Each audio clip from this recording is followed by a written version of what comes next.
In August 1625, the quiet fishing villages of Cornwall faced a terror few English communities believed possible. One night, Corsair raiders from the Barbary coast descended on settlements like Mousehole and Penzance, burning homes and abducting villagers. Among them was 19-year-old Agnes Pender, dragged from her cottage as flames lit the sky and screams echoed through the streets.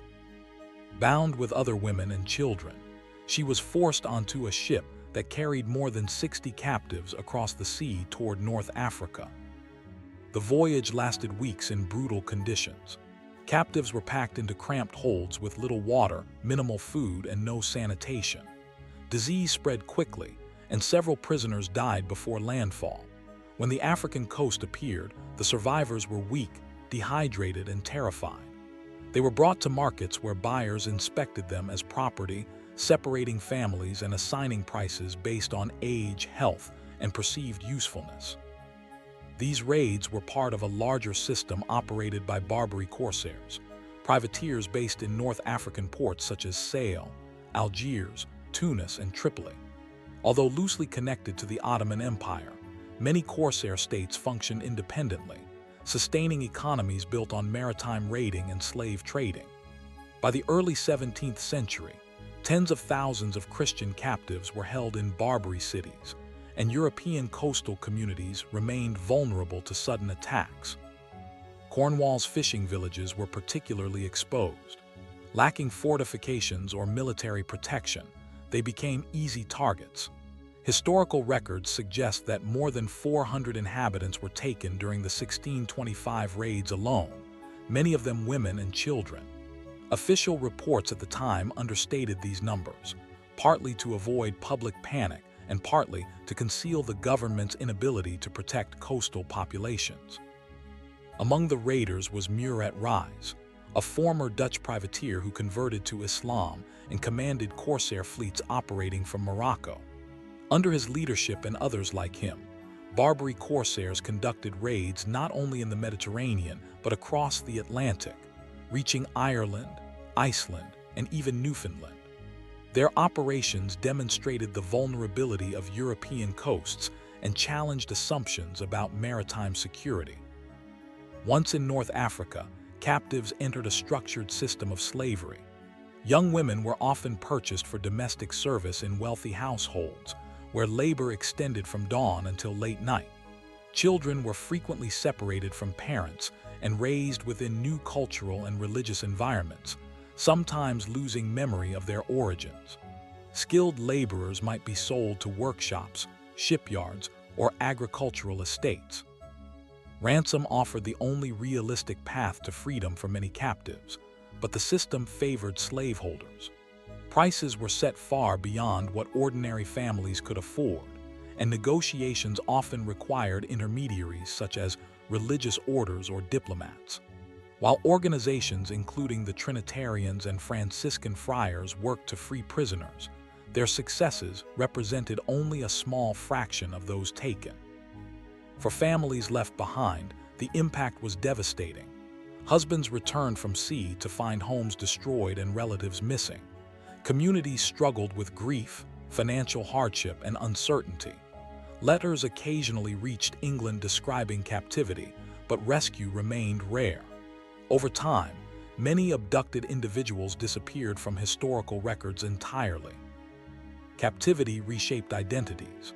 Some prisoners converted to Islam, seeking improved treatment or stability within their new environments. Others retained their original faith privately. Children raised in Barbary societies often assimilated completely, serving in households or military roles and forming families with little connection to their European origins. This process created lasting demographic and cultural traces, visible today in genetic and historical research. Agnes Pender's life reflects this broader pattern. Purchased by a merchant in Sale, she spent more than 2 decades in servitude, bearing children who were raised within her master's household. With no family able to ransom her and limited means of communication, she never returned to England. Records of her existence survive only in scattered documents that note her sale and service. The Barbary slave trade affected European societies for centuries.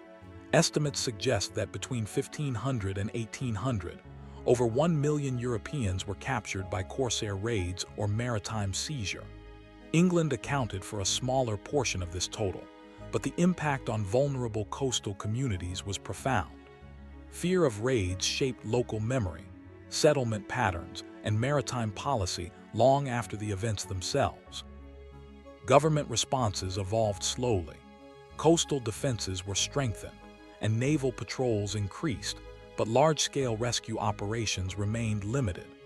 Diplomatic pressure and military action eventually reduced Corsair activity. In 1816, a joint British and Dutch bombardment of Algiers secured the release of thousands of captives, and French conquest of Algeria in 1830 effectively ended Corsair dominance in the region. Despite these developments, many earlier victims remained forgotten. Villages rebuilt and daily life resumed, but the stories of those taken faded from collective memory. Parish records, family testimonies, and occasional letters offer glimpses into individual experiences, revealing the human dimension behind broader historical narratives. Modern scholarship has renewed attention to these events, examining archival evidence and exploring the social and economic mechanisms of Barbary slavery. Genetic studies have also identified European maternal lineages within North African populations dating to the 17th century, suggesting the long-term demographic consequences of captivity and assimilation. Today, towns like Mousehole and Penzance continue as coastal communities shaped by centuries of maritime history. Yet the memory of the 1625 raids remains largely absent from public commemoration. The lives of individuals such as Agnes Pender, Elizabeth Trenwith, and Mary Walcott survive primarily through fragmented records rather than monuments or memorials.